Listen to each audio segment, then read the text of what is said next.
বৈশাখের তীব্র দাবদাহে চলছে রাজ্য জুড়ে সতর্কতা। এর মাঝেই জেলায় জেলায় জল সংকটের চিত্র উঠে আসছে। পূর্ব মেদিনীপুরের রামনগরের বাধিয়া গ্রামে তীব্র পানীয় জলের সমস্যায় ভুগছে এলাকাবাসী। সরকার থেকে বাড়ি বাড়ি জলের কল বসালেও এখনো এক ফোঁটা জলও পড়ে না তাতে।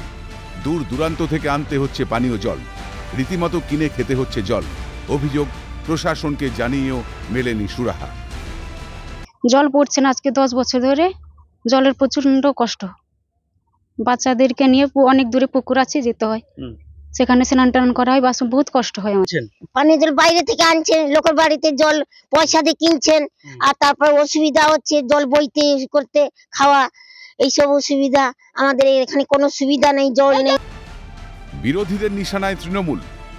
আমরা মন্ত্রীর দ্বারস্থ হলে মন্ত্রীজিও কোনো এই হয়ে যাবে যে আপনারাও শুনছেন যে ভোটের সাথে জলের সাথে সম্পর্ক নাই, খালি আপনারা ভোট দিয়ে যান। এখানে প্রতিবাদের কথা বলতে গেলে এখানে মারপিট করা হয় এবং কেস দেওয়া হয়।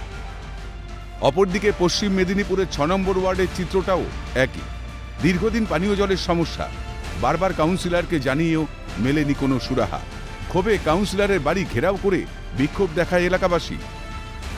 আমাদের পাড়াতে কল আছে, সেই কলের লাইনগুলোও বন্ধ, কুয়া শুকনা, পুকুর শুকনা, সব শুকনো হয়ে গেছে। আমরা জলের জন্য এত ভুগছি যে কিছু বলার যাচ্ছে না।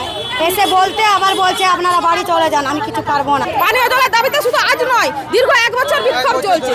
1 বছরে উনি পাড়ার মধ্যে যে দেখেন না। এ বিষয়ে মুখ খুলেছেন 6 নম্বর ওয়ার্ডের কাউন্সিলর। অন্যদিকে সুর চড়িয়েছে বিজেপি। ওকে আমি চিঠি লিখে জলের ডিপার্টমেন্টে বলেছি, ইতিমধ্যে জলের লোক এসে গেছে, ওখানে লাইন চেক করছে। ওদের কাছে যেটুকু খবর পেলাম, লো ভোল্টেজের জন্য বোধহয় পাম্প চলেনি, এবং এও বলে গেল আমরা 1 ঘন্টা করে। এখানকার পৌরসভার চেয়ারম্যান তিনি ঘুমাচ্ছেন, তার কোনো ভূমিকা নেই। 6 নম্বর ওয়ার্ড কাউন্সিলর ডাক্তারবাবুর কোনো ভূমিকা নেই। মেদিনীপুর শহরের বিভিন্ন প্রান্তে মানুষ কিন্তু জলকষ্টে ভুগছেন। যত দিন যাচ্ছে গরম বাড়ছে প্রকৃতি নিধনের মতো ঘটনাও। এমন পরিস্থিতিতে ভোটের আগে কোনো প্রার্থীর মুখেই শোনা যাচ্ছে না নদী বা খাল সংস্কারের কথা। গাছ লাগানোর উদ্যোগ নিতেও দেখা যাচ্ছে না কোনো দলের প্রার্থীকে। প্রকৃতি না বাঁচলে কাদের জন্য রাজনীতি? বিনোদ মণ্ডল ও অভিষেক চক্রবর্তীর রিপোর্ট, ক্যালকাটা নিউজ।